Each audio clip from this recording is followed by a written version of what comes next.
Hello champions, कैसे हैं आप सब लोग। I hope you are in the best of your health and spirits. So guys, अभी हम लोग शुरू करने वाले हैं batch costing. Batch costing guys किन इंडस्ट्रीज को अप्लाई करता है, जहां आउटपुट, फिनिश आउटपुट जो है बैचेस में प्रोड्यूस होते हैं। कहने का मतलब आइडेंटिकल गुड्स, एक जैसे गुड्स जो है एक साथ बैचेस में प्रोड्यूस होते हैं। Take an example, pharmaceutical companies है, दवाइयां बना रही है, एक साथ एक जैसी दवाइयां बहुत सारी बना रही है। बहुत सारी कंपनीज जो है रेडीमेड गारमेंट्स बनाती है, रेडीमेड शूज बनाते हैं, readymade toys, readymade tyres, readymade tubes, readymade pens.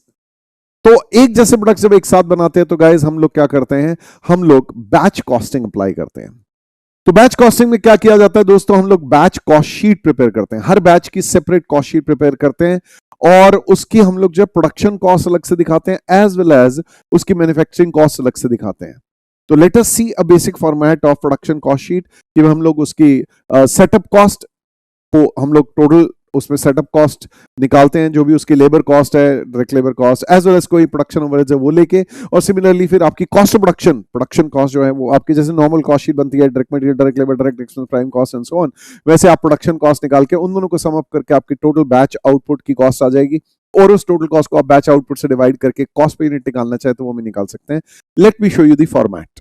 So guys, batch cost sheet आप देख सकते हैं यहाँ पर। बैच साइज जितना भी आपको बैच साइज बताएगा, 1000 यूनिट्स, 5000 यूनिट्स जो भी है, उसकी सेटअप कॉस्ट, उसमें जनरली डायरेक्ट लेबर कॉस्ट और फैक्ट्री ओवरहेड्स आते हैं, ये ले लेंगे, इनके टोटल को ए कह देंगे। फिर प्रोडक्शन कॉस्ट ऑफ प्रोडक्शन निकाल देंगे, prime cost at factory overheads, फिर डब्ल्यूआईपी कोई है तो वगैरह एडजस्ट करके फिर इसी तरीके से आप जो है अपनी कॉस्ट ऑफ प्रोडक्शन तक ले जाओ। ठीक है, office administration related to production है तो वो भी जोड़ देंगे फैक्ट्री ओवरहेड्स के बाद। देन उसके बाद जो टोटल कॉस्ट निकाल दो, उसको बैच आउटपुट से डिवाइड करके cost per unit of output निकालना चाहो तो वो भी निकाल सकते हो। अब बढ़ते हैं आगे, आप लोगों की पॉकेट बुक देखते हैं। So guys, page number 130, pocket book, unit and batch costing. Readymade toys बनाने हैं, फार्मास्यूटिकल दवाइयां बनानी है, एज द केस में भी सब में लगता है बैच कॉस्टिंग। तो बैच कॉस्ट शीट हम लोग similar to product cost sheet, जैसे चैप्टर 7 में, तो कॉस्ट शीट के चैप्टर में भी देख लेते हैं, जॉब कॉस्टिंग में भी देख लेते हैं, तो बार बार देखने की जरूरत नहीं है। मैंने इसीलिए आपको कॉस्ट शीट का फॉर्मेट जो है इधर यहाँ पर ऐसे बेसिक दिखा दिया कि बैच कॉस्ट शीट कैसे बना सकते हैं। Next. So guys, batch costing is applied to manufacturers where identical goods, एक जैसे goods प्रोड्यूस हो रहे हैं। बैच कॉस्ट शीट में सेपरेट बैच कॉस्ट शीट बनाएंगे हर एक की, और हम लोग क्या करेंगे इसमें, देखो वंस अगेन डायरेक्ट कॉस्ट तो बड़े आसानी से आइडेंटिफाई हो जाते हैं, उसमें तो कोई इश्यू नहीं है। टोटल कॉस्ट ऑफ बैच निकालेंगे आउटपुट, और उसके बाद जो cost per unit of output निकालने के लिए उसको बैच आउटपुट से डिवाइड कर देंगे। ईच बैच का सेपरेट सेटअप लगता है, तो इसलिए setup cost associated with the machine, setup cost होती क्या है, The cost associated with making the machine ready, set करना, तैयार करना, मशीन को तैयार करना प्रोडक्शन पर्पसेस के लिए, तो रेडी फॉर प्रोडक्शन प्रोसेस ये ले लेंगे। और फिर द बिगर बैच साइज, जितना बड़ा बैच साइज होगा उतनी ज्यादा हमारे जो है लेसर नंबर ऑफ सेटअप्स होंगे। टेक एन एग्जांपल, पूरे साल में मुझे, लेट्स टेक एन एग्जांपल, पूरे साल में 1 लाख यूनिट्स चाहिए। अगर 1 लाख का ही एक बैच बना दिया जाए, कहानी खत्म, एक ही बैच में काम हो गया। 50,000 के 2, 25,000 के 4, 10,000 के 10, 5,000 के 20। तो जैसे जैसे बैच साइज बड़ा होता जाएगा, आपके नंबर ऑफ बैचेस जो है, सेटअप जो है हमारे कम हो जाएंगे, क्योंकि हर बैच पे एक बार सेटअप लगता है। ठीक है, तो उसकी एनुअल सेटअप कॉस्ट कम हो जाएगी, लेकिन आपकी एनुअल कैरिंग कॉस्ट जो है वो बढ़ जाएगी। आपकी एनुअल कैरिंग कॉस्ट बढ़ जाएगी, बड़ा बैच साइज होगा तो हायर नंबर ऑफ जो है हायर इन्वेंट्री कैरी करोगे।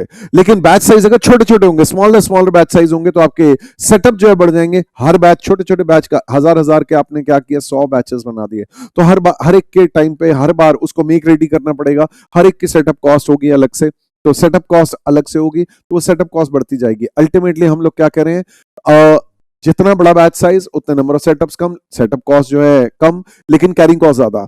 और अगर बैच साइज अगर हमारा जो है छोटा छोटा, तो नंबर ऑफ सेटअप ज्यादा, तो सेटअप कॉस्ट ज्यादा, लेकिन कैरिंग कॉस्ट कम। अब अल्टीमेटली किन इंडस्ट्रीज को अप्लाई करता है, pharmaceutical, tyres, toys, readymade garment, shoes, automobile components, इन सबको अप्लाई करता है।